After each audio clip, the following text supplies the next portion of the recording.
Ng'ennaku z'omwezi 10 omwezi ogwokutaano 2014 Uganda lyasemba okuteekateeka okubala abantu beerina n'ekizuula nga mu kaseera ko yalina abantu obukadde 37,600 ng'ebyo 5 ku 10 ku bano baali bawangalira mu byalo.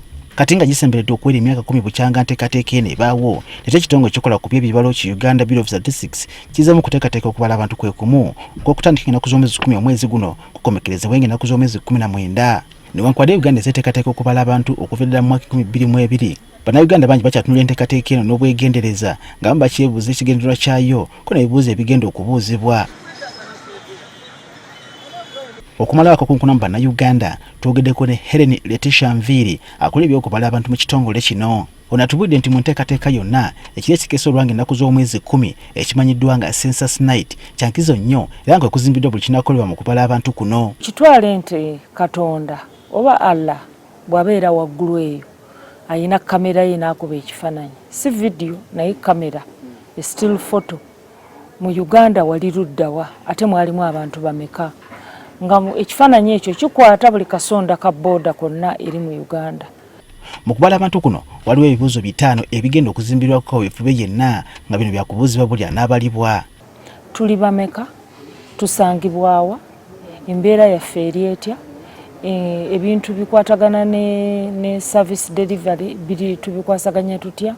Nviiri atugambye nti newankubadde okubala abantu si kwakukolebwa kiro naye waliwo abajja okubalibwa ekiro naddala bali mu bifo ebitali byankalakkalira gamba nga lodge, amabaala akogasse n'ebirala. Abantu bajja ne basula mu woteeri. Woteeri si kiwa nti ziyinza okusanga mu woteeri 3 era waliwo woteeri wojja okusangibwa close to midnight wabaddewa mu woteeri ki.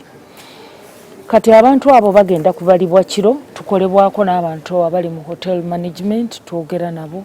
Wabadde okutya nti bikwata ku bantu ebinakunyizibwa mu nteekateeka yonna biyinza obutakuuma bulungi, Nviiri kino akiwakanyiza. Ffe tetugaba bwino akukwatako nga ggwe omuntu, tugaba mugatte, mwenna tubagatta wamu ne tugamba ekyalo kino abaasoma bali 10, abataasoma bali 4, abalina emirimu bali 3.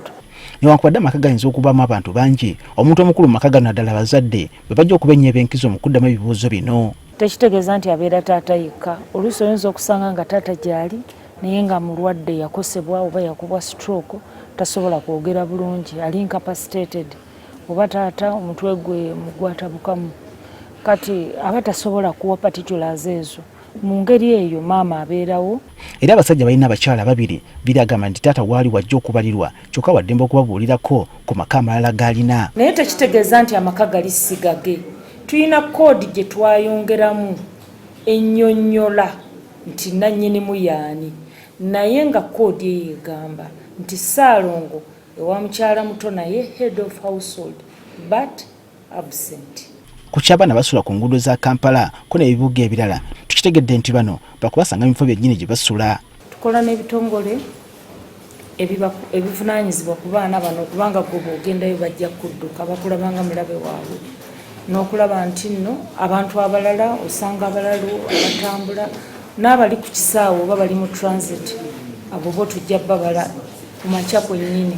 Okubala abantu buno kwa kutambulira nnyo ku mazima, mpawo kiwandiiko ky'obuwaze kijja okusabibwa newankubadde nga waddeyo endagamuntu oba ebbaluwa ey'obubatize ajja kuba ayambye nnyo. Kyotugambye kye tujja okutwala kuba si buli muntu nti alina ndagamuntu. Ate ne bwe tujja ewuwo endagamuntu bagiwa muntu aliwo emyaka 16 n'okweyongerayo, ojja kusanga nti abaana tebayina. Ku lw'obulungi bw'okumanya embeera z'abantu bali mu kitundu n'engeri gye bafunamu obuweereza, bassentebe b'ebyalo baliko ebibuuzo bagenda okwanukula. Tujja kubuuza communities, mulimu amasomero ameka, mulimu amalwaliro ameka, gali ku mutindo ki, health center 3, health center 2, ebyo byonna, oba muyina kye muyita motorable road, mulimu oluguudo olulungi. Newankubadde ekitongole kiteesaba abantu okubalibwa mu ngeri etali ya buwaze, Nviiri agamba nti omuntu eyefudde kiwaje ayinza okukangavvulwa. Tuba twagala tukugamba empolampola tuka bulungi nnyo twogera n'abakulu naye enumerata bwajja n'ogaana agenda ewa supervisor n'amubuulira nti waliwo omuvubuka kiwaje agaanye okumuwandiisa. Okubala abantu kwa kutandika mu kiro ekinakeesa olunaku olwokutaano ng'ennaku z'omwezi 9 kukomekerezebwa ng'ennaku z'omwezi 19. Twagadde okumanya ebinaabeera mu nnaku zino ezisigaddeyo. Ebyalo tebyenkanankana nti ojja kusanga ekyalo ekimu kirimu amaka nga 7, abalala 12, abalala 2, abalala batuuka ne mu 5. ne mu refugee camps tutuukayo ate ebyalo byabwe binene kati tosobola kubala bantu 1500 n'obabala mu lunaku lumu.